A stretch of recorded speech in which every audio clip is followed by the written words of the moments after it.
The sun hung low over the valley of Elah, casting long shadows over the battlefield. For 40 days, the giant Goliath had stood before the Israelite army, taunting them, mocking their fear. His voice, deep and thunderous, echoed across the hills. "Send me a man to fight," he roared, his armor gleaming in the sunlight. "If he defeats me, we will be your servants. But if I win, you will serve us forever." Not a single soldier stepped forward. Even King Saul, the mightiest warrior in Israel, remained silent. The men trembled at the sheer sight of Goliath, his towering frame, his massive spear, the confidence in his eyes that no one could defeat him. But that day, a young shepherd boy named David had arrived at the camp.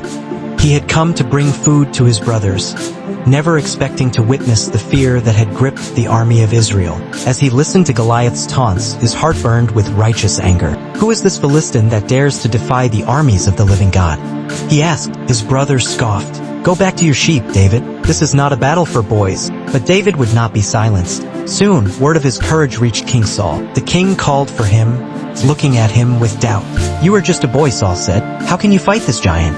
David stood tall. "I have fought lions and bears to protect my father's sheep. The same God who saved me then will save me now." Saul hesitated, then nodded. "Go, and may the Lord be with you." They tried to dress David in heavy armor, but he shook his head. He didn't need it. Instead, he walked to a nearby stream and picked up 5 smooth stones, placing them carefully into his shepherd's pouch. With nothing but his sling in hand, he stepped onto the battlefield. Goliath laughed when he saw him. "Am I a dog that you come at me with sticks?" David did not flinch. He looked up at the giant and declared, "You come with a sword and spear, but I come in the name of the Lord Almighty. Today he will give you into my hands." Without hesitation, David reached into his pouch, took out a stone, and placed it in his sling. He swung it with all his might, and the stone flew through the air, striking Goliath right in the forehead. Silence fell over the battlefield.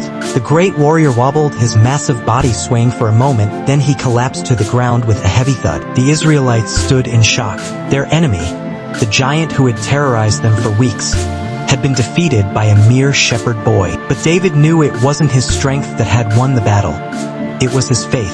As he stood over Goliath's fallen body, he whispered a prayer of thanks. "The battle belongs to the Lord." And so, that day, Israel learned that faith is greater than fear, and that when you trust in God, no giant is too big to defeat. With God, all things are possible. Matthew 19 verse 26. Follow me for more Bible story and inspiration.